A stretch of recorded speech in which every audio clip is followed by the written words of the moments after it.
Good morning, students. Let's continue a fourth chapter of class 6th, which is sorting materials into groups.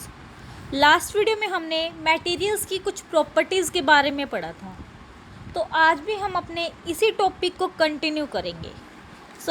हमने पढ़ा था कुछ properties के बारे में. सबसे पहले प्रॉपर्टी थी हमारी अपीयरेंस. सेकंड थी हमारी जो प्रॉपर्टी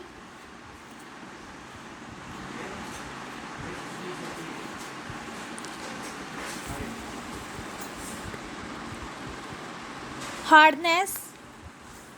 थर्ड हमने टेक्सचर के बारे में पढ़ा था. Fourth soluble and insoluble.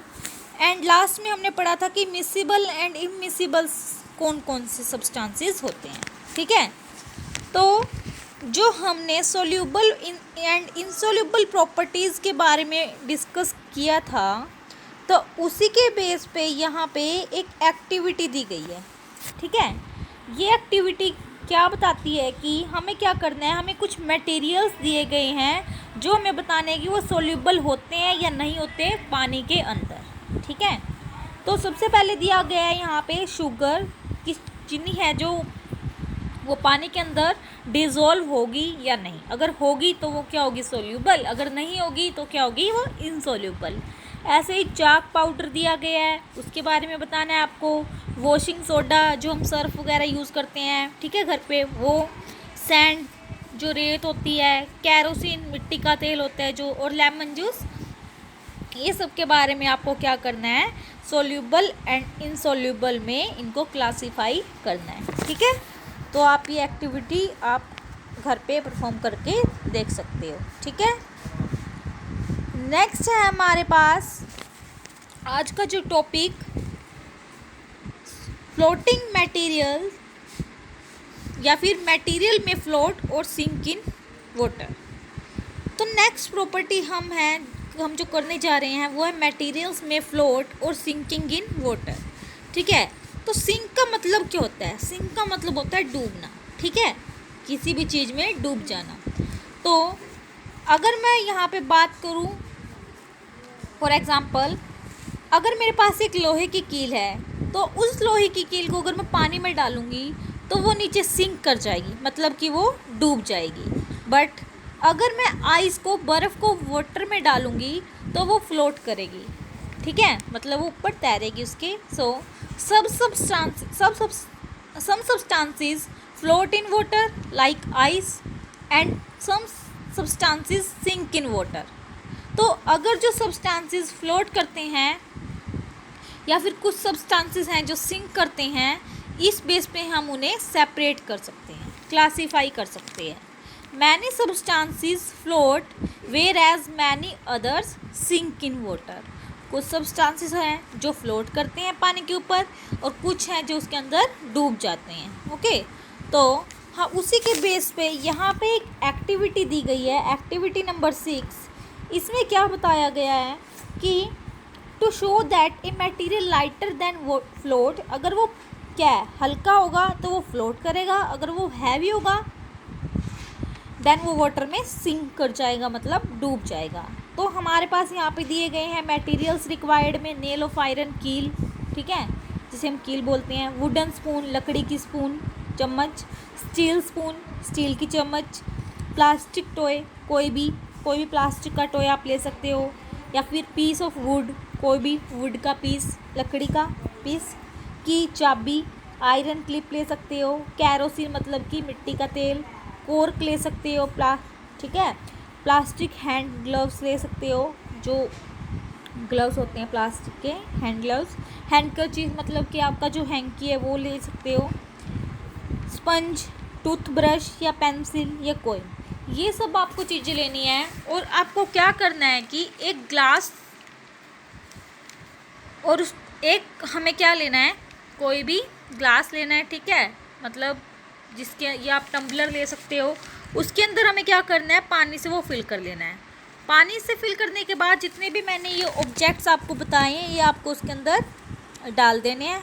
और उनको क्या करना है, ठीक है, उनमें से आपको ये देखना है कि कौन कौन से सब्सटेंसेस हैं जो उसके ऊपर, पानी के ऊपर फ्लोट करेंगे, और कुछ सब्सटेंसेस ऐसे होंगे जो क्या करेंगे, वाटर के अंदर सिंक कर जाएंगे, मतलब कि डूब जाएंगे। ठीक है, तो आप यहाँ से आंसर मैच भी कर सकते हो, यहाँ पे आंसर साथ साथ में दिया गया। ओके, समझ में आ गई होगी आपको ये एक्टिविटी। नेक्स्ट है हमारे पास, नेक्स्ट प्रॉपर्टी ट्रांसपेरेंसी। ट्रांसपेरेंसी का जो मीनिंग होता है वो होता है पारदर्शक, जिसमें से हम क्या कर सकते हैं, आर पार देख सकते हैं। फॉर एग्जांपल अगर मैं बात करूं कि यहाँ अगर बीच में एयर है, ठीक है, जैसे आप ये वीडियो लेक्चर देख रहे हो मोबाइल, और आपके बीच में क्या अगर एयर है तो आप ये वीडियो देख पा रहे हो, और अगर मैं यहाँ बीच में एक पानी का गिलास भी रख दूँ तो आप मुझे देख पाएंगे। ठीक है, अगर वो कंच का गिलास हो, ठीक है, तो उसमें से हम क्या करेंगे, आसपास देख सकेंगे। तो ये सब्सटेंसेस जिसमें से हम आर पार देख सकते हैं, इनको बोलते हैं ट्रांसपेरेंट मटेरियल्स। जैसे कि अगर मैं बात करूं, यहाँ अगर बीच में मैं एक गिलास रख दूं तो आप मुझे देख पाओगे। तो ये सब्सटेंसेस क्या कर रहे हैं, लाइट को अलो कर रहे हैं, पास कर रहे हैं अपने अंदर आने से।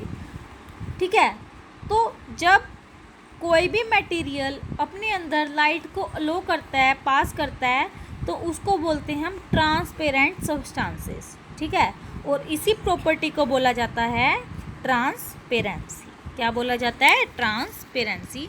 जैसे कि आप यहाँ पिक्चर में देख सकते हो, यहाँ पे दिखाया गया है ट्रांसपेरेंसी का एक एग्जाम्पल।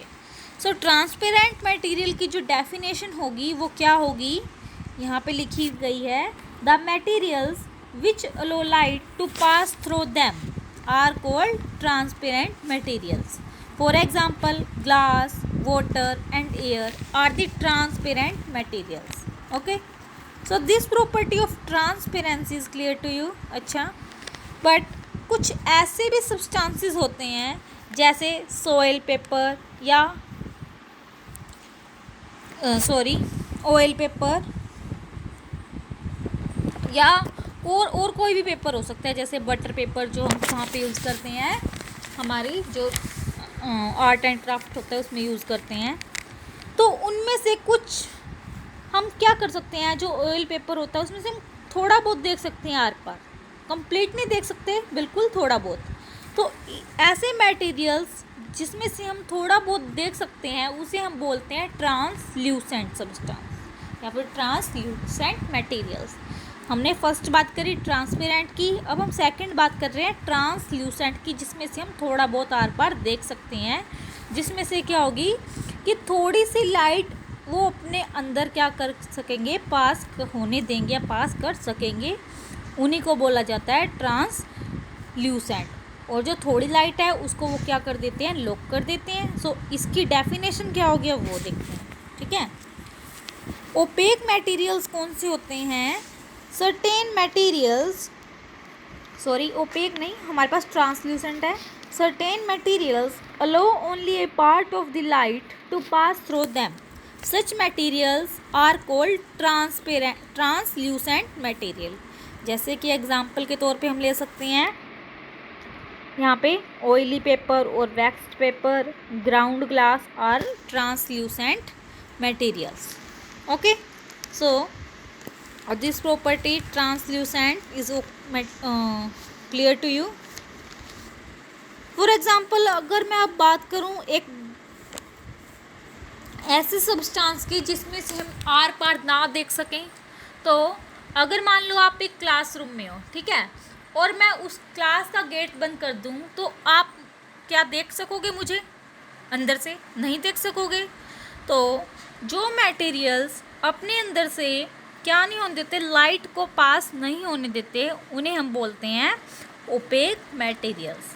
तो ऐसे सब्सटेंसेस को क्या बोला जाता है, ओपेक सब्सटेंसेस या फिर ओपेक ऑब्जेक्ट्स। ठीक है, जो अपने अंदर से थोड़ी सी भी लाइट को पास नहीं होने देते, उन्हें हम बोलते हैं ओपेक मटेरियल्स। तो ओपेक मटेरियल्स की डेफिनेशन क्या होगी, the materials which do not allow light to pass through them are called opaque materials. Okay, तो एग्जाम्पल के तौर पे हम यहाँ पे wood, stone, wall, cardboard, metals, these all all are opaque material.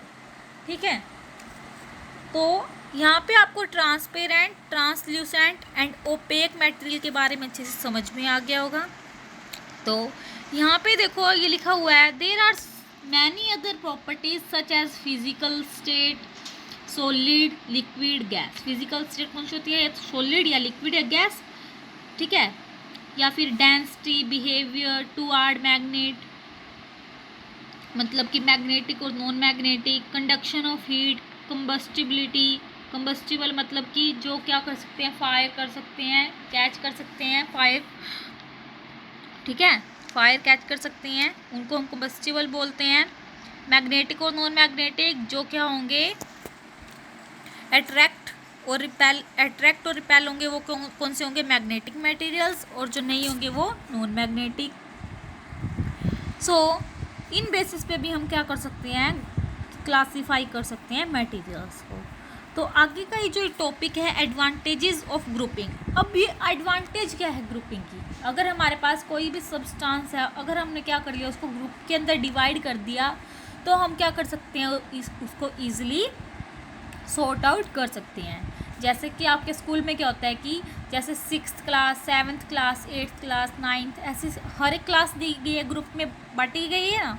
तो इसी उस पे क्या होता है, ये जो एडवांटेज है ग्रुप की, इसको भी हम ऐसे ही करते हैं ताकि हमें कोई डिफ़िकल्टी ना हो कोई भी सामान लेने में। जैसे आप किसी शॉप पे जाते हो, जो मीन्स फॉर एग्ज़ाम्पल अगर मैं लूँ, दवाइयों की शॉप है, ठीक है, मेडिसिन शॉप है, तो आप वहाँ पे जाओगे, सारी जो भी मेडिसिन है वो अलग अलग होती हैं, ठीक है। तो अगर हम जो भी सामान लेते हैं वो उसका नाम बता के लेते हैं, तो जो हमें सामान मिलता है वो अच्छा मिलता है, ठीक है। ये नहीं होता ना टाइम लगता, हम पूछते हैं कि हमें ये सामान चाहिए और ये साथ में मिल जाता है। इसी वजह से हम क्या करते हैं, अलग अलग मटेरियल्स को ग्रुप में डिवाइड कर देते हैं, ठीक है। तो होप कि आपको ये लेसन समझ में आ गया होगा, और यहाँ पे कुछ की टर्म्स दे रखी है, यहाँ से आप अच्छे से समझ भी सकते हो, देख सकते हो कि कौन से मटेरियल कौन से होते हैं। So this chapter finish. Next video में हम करेंगे इस लेसन के word meaning and question answer. So thank you and have a nice day.